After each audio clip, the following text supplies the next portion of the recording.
phrase. But then, yes, it is. If you take care of yourself, just eating healthy foods and just being aware of, like, you are what you eat, and that's literally true. You are what you eat. Your cells produce and reproduce based on what you feed them, and that's what your body is made of, your skin, your hair, your nails. And so just taking care of yourself. For me, I have to always, stay in optimal health. I'm a vegetarian just because I want to be, I feel like a plant-based diet, I just feel better. Mm-hmm. And I want to be at optimal health so I can run my business as well and, be effective as a parent. And just, I want to feel good. Like, as long as I'm here, I just at least want to be feeling good. So, all those things combined. But just, reading books and listening to your elders and, whatever it is. Like, for me, I'm a very spiritual person, but whatever it is that you believe in, stick to it and don't waver on that. Like, stand for what you believe in and have faith. And that's my secret. Like, just trusting the process. Oh yeah, trusting the process. That whenever I hear those three words in that unison, I always think back to my boy Inky Johnson and his speaking, and he talks about trusting the process. And if you never heard Inky Johnson speak, you definitely need to, Dawn. Definitely need to. Well, then I would love to hear that. So maybe after we talk, maybe shoot me a link and I'll check it out. Oh yeah, I'll definitely find something for you. But so this is the thing, right? You mentioned the book. It's called The Four Agreements. The Four Agreements by Don Miguel Ruiz, R-U-I-Z. The Four Agreements. It's definitely one of my favorite books ever. Okay, awesome. Easy, short read. Yeah, I need to add that to my list. We are big time readers here. We know the importance of reading and how much information and knowledge is inside of books, and we are all about growing and becoming better every day. So we're readers. So thank you for that. I've actually never heard of that book, which is a rare thing. An amazing book. Yes, and it's crazy because being in the entrepreneurial world and being around a bunch of different entrepreneurs, business owners, successful people, they all talk about reading and how much of an impact that reading has had on them. And a lot of times you hear the same types of books, the Think and Grow Riches, the Rich Dad, Poor Dad. You hear the big name books that they all read, but I have never heard that book until today. So thank you. You just... Oh yeah, you're going to love it. So I can't... So after you read it, please touch base with me. Oh, I sure will. Know what you thought about it. Like, everybody that's ever read it, they love it. I sure will. Now you talked about something that's important, in that secret, which is, it's really not a secret. People just act like things are a secret. They act like they don't know. I just think a lot of people like to live in ignorance, but that's another story. But you saying, speaking to your elders and listening to your elders, and that's one of the ways to gain wisdom. Your elders may be someone that's a year older than you. They may be someone that's 20, 30 years older than you. It depends on the situation. But as you talked about, the longer you live, the more things you go through in life, the more situations, the more experiences, the more hard times, the more battles, the more fights that you have been through, the more that you learn from it after going through them. So yes, someone who's been on this earth longer than you, who may not have as much book knowledge as you may have, but they have world knowledge, and that's where the true wisdom is gained, and dealing with experiences. So a lot of people have mentors. I believe, I'm a firm advocate that everyone should have a mentor for every aspect of their life. Do you share that same feeling about having a mentor in every aspect of your life? Yeah, I do. I mean, yes, and I've had mentors my entire life that I can recall since a preteen, and different mentors along the way for different phases of my life. I definitely feel like having a mentor, when you talk about professionally, you want that mentor to have experience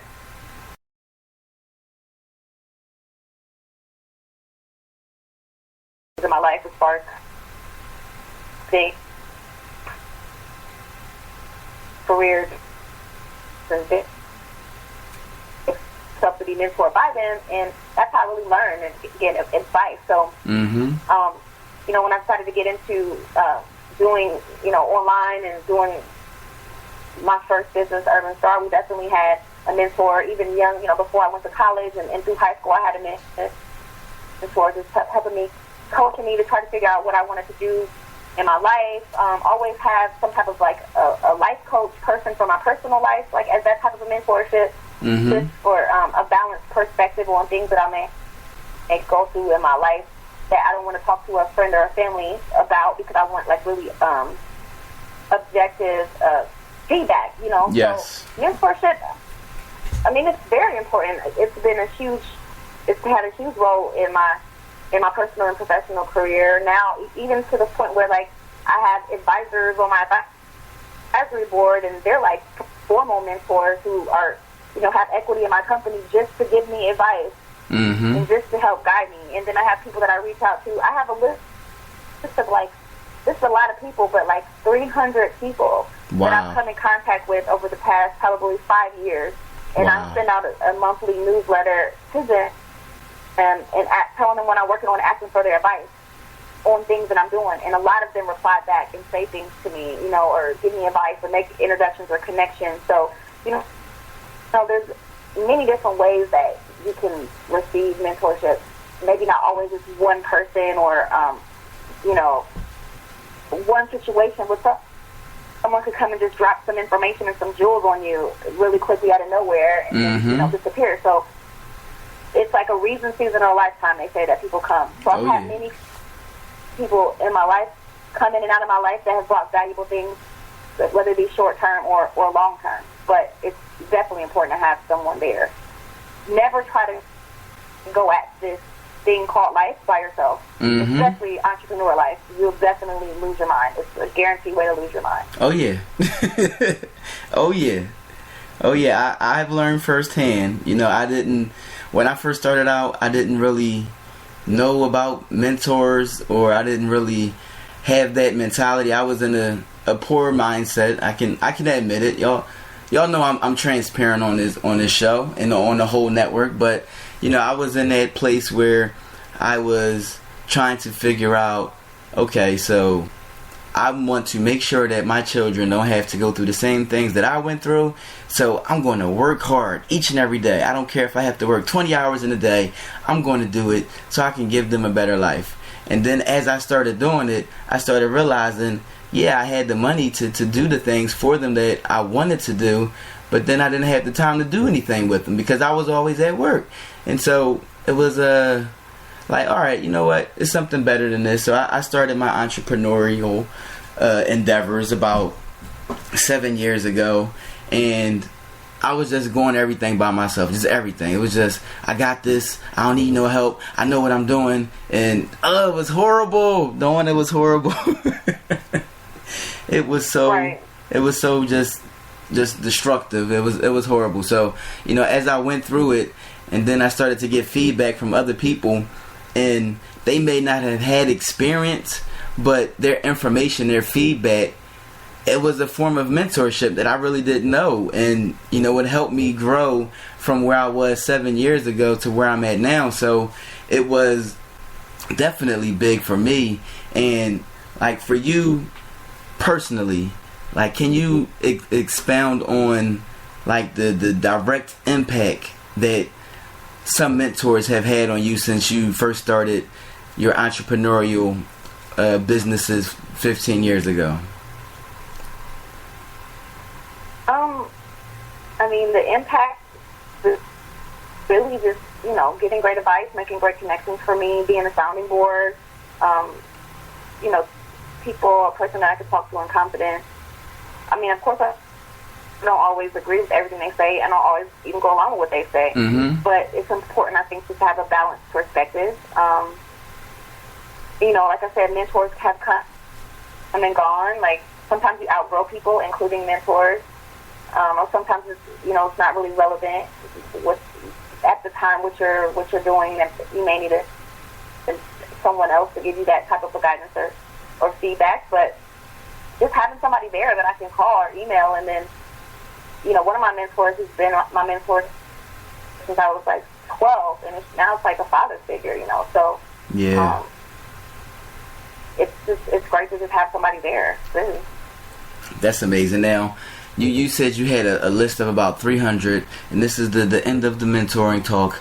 But how do you choose a mentor? What kind of ways do you go about actually seeing value in this person and wanting them to be a mentor to you and to accepting their advice or just listening to their advice? I mean, in most cases, they kind of choose me because they see something in me, like themselves. But I have sought out a couple mentors, low-key stalked, like trying to get like just, because these are like more professional mentors. And I'm like, no, like I remember when I first started, flat out, I read Display of Power by Damon John, and that's how I basically followed his roadmap, how he started FUBU, and really used that as a way, a guide when I was starting Flat Out of Heels. So I was like, okay, well, I want Damon to be my mentor. So I seen him at an event like 4 years ago and walked up to him, talked to him. Then he ended up agreeing to go to lunch with me, and we've been in touch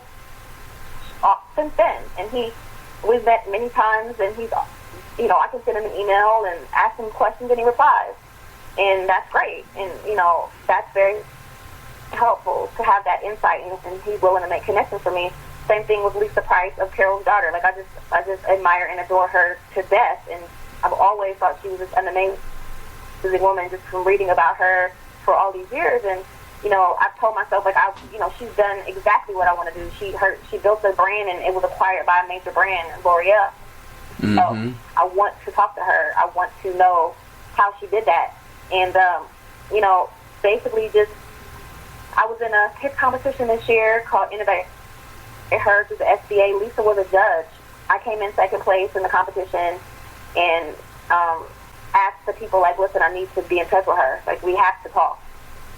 Yeah. And for the past about 3 or 4 months, she and I have been in contact, and she's been very helpful to me. So, those are huge, huge people that, now, just a few that I've kind of, I call it baby stalk to get them to be my mentor. But I think that it has to be mutual as well. Like, people like that, people like them, there's other people always draining them, wanting information from them, always wanting them to do something for them. So it's like, it's important too that you bring something to the table as well. Oh yeah. Things should be mutually beneficial.